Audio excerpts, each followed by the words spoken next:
पत्रकार परिषदेपूर्वीच मवियामध्ये बिघाडी झाल्याचं पाहायला मिळतं आहे। कारण आज वायबी सेंटरमध्ये होणाऱ्या पत्रकार परिषदेला नाना पटोले गैरहजर राहणार असल्याची माहिती सूत्रांनी दिली आहे। नाना पटोलेंऐवजी बाळासाहेब थोरात पत्रकार परिषदेला उपस्थित राहतील। संजय राऊतांनी नाना पटोलेंवरती अप्रत्यक्ष टीका केल्यानं आजच्या पत्रकार परिषदेला नाना जाणार नसल्याची चर्चा आहे।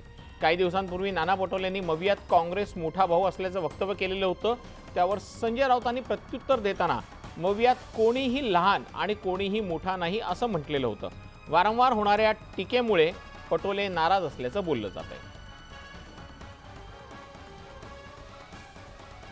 एकीकडे लोकसभा निवडणुकीनंतर महाविकास आघाडीची संयुक्त पत्रकार परिषद होती। उद्धव ठाकरे, शरद पवार आणि काँग्रेसचे नाना पटोले या बैठकीला उपस्थित राहणं अपेक्षित होतं। मात्र अचानक नाना पटोले या बैठकीला येणार नाहीत असं कळतंय।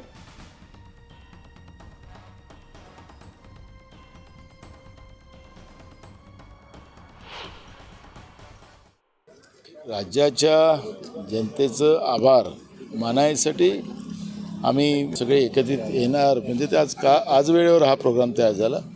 मी इकडे दौऱ्यावर आहे, त्यामुळे आमच्याकडून आमचे माजी मुख्यमंत्री ज्येष्ठ काँग्रेसचे नेते पृथ्वीराज चव्हाण साहेब आणि आमचे CLP नेते बाळासाहेब थोरात यांना सांगितले की आपण तिथं उपस्थित राहू। आज महाविकास आघाडीची बैठक आहे, नाना पटोले प्रदेशाध्यक्ष जे आहेत ते उपस्थित राहणार नाही असं सांगितलं आहे। मला माहीत नाही, मी माहिती घेऊन सांगतो। आज बैठक नेमकी कशासाठी आहे, काय चर्चा केली जाणार आहे? नाही, मला माहीत नाही, मला काही त्या बैठकीमध्ये निमंत्रण नाही आहे।